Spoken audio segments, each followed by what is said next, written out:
ॐ नमः सिद्धेभ्यः। ॐ नमः सिद्धेभ्यः।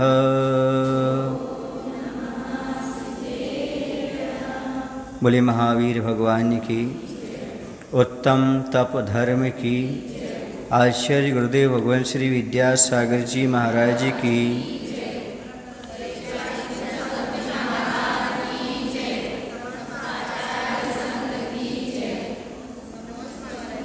उत्तम तप के अर्घ का अर्थ समझेंगे। तप चाहे सुर राय, करम शिखर को वज्र है। द्वादश विधि सुखदाय, क्यों न करे निज सकति सम। तप चाहे सुर राय, सुरगति के देव यानी देवतागण भी चाहते हैं कि हमें तपस्या प्राप्त हो, पर देव पर्याय में संयम और तपस्या नहीं है। एक मनुष्य पर्याय में ही तपस्या है।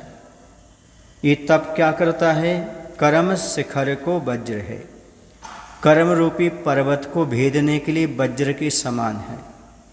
वज्र एक हीरा से मजबूत होती है, जो कि हीरा भी कठोर होता है, उससे कठोर वज्र होता है। और वज्र जैसे पड़ता है तो पहाड़ भी चकनाचूर हो जाते। जैसे बिजली गिरती है तो क्या होता है? पहाड़ फूट जाते हैं। तो ऐसे कर्म भी, कर्म रूपी शिखर को भेदने के लिए, तोड़ने के लिए, कर्म निजरा के लिए विशेष यदि कोई उपाय है तो तपस्या है। द्वादश विधि सुखदाय, क्यों न करने सकते सम। द्वादश माने 12, विधि माने प्रकार। 12 प्रकार के सुख देने वाले तप हैं। 6 बाह्य तप हैं: अनशन, अमोदर्य, वृत्ति परिसंख्यान, रसपरिता, त्याग, व्यवसायासन और काय क्लेश। और अंतरंग के तप हैं प्राश्चित, विनय, वैयावृत्त, स्वाध्याय, विसर्ग और काय और ध्यान। इस प्रकार से ये 12 तप का व्याख्यान आता है।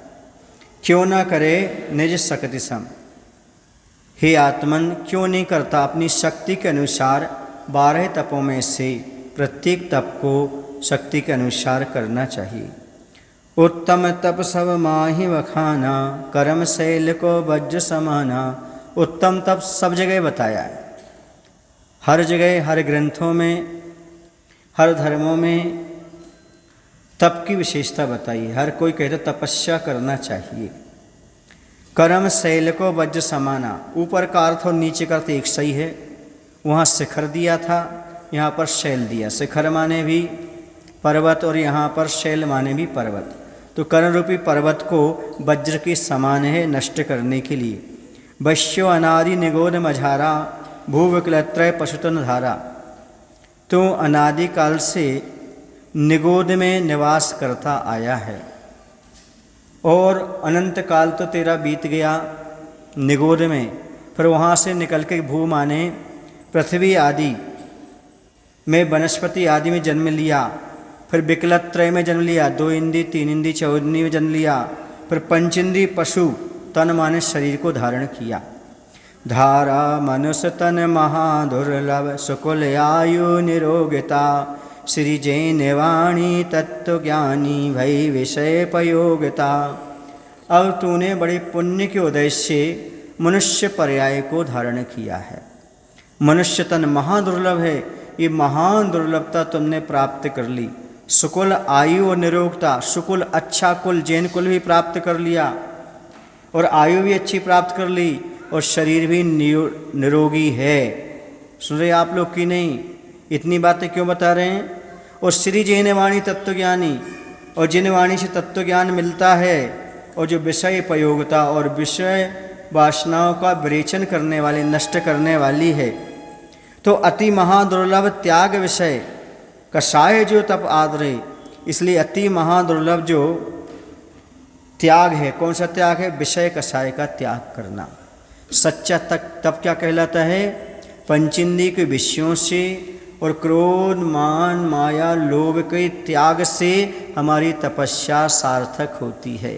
तपस्या का अर्थ ही है अपनी विकृतियों को निष्कासित करना, अपने आप को शुद्ध और पवित्र करना।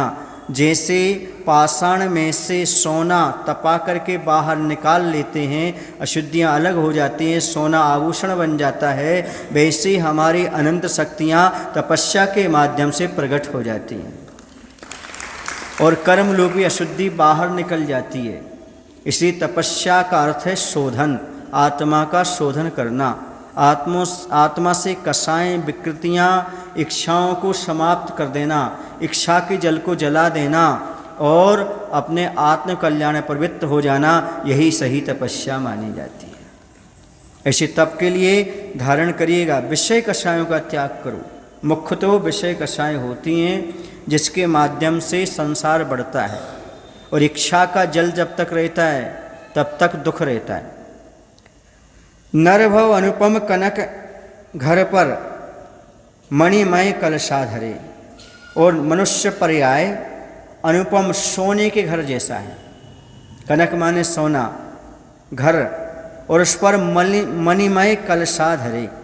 मनुष्य पर्याय, जैसे कोई मंदिर का निर्माण हो जाता है, उस पर कलशारोहण ना हो तो घर जैसा लगता है, और कलश चढ़ जाए तो शोभा होती है।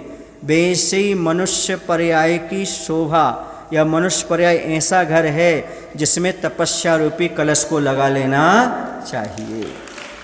जैसे मंदिर की शोभा कलश से होती है और कलश स्थापित करने के बाद उसमें किए गए अनुष्ठान फलदायी होते हैं, वैसे ही जीवन में तपस्या धारण करके अपने मनुष्य पर्याय की सार्थकता कीजिएगा, क्योंकि मनुष्य पर्याय की सबसे बड़ी विशेषता है तपस्या, जो कर्म निजरा के लिए की जाती है, आत्मशोधन के लिए की जाती है, दुर्बलताओं को समाप्त करने के लिए की जाती है, अपने आत्मा की शक्ति को उद्घाटन करने के लिए की जाती है, आत्मा का शोधन करने के लिए की जाती है, और कर्म निजरा का जिसका उद्देश्य होता है इच्छा निरोधा तपः। इच्छाओं को जला दो, क्योंकि संसार में दुख देने वाली इच्छाएं हैं।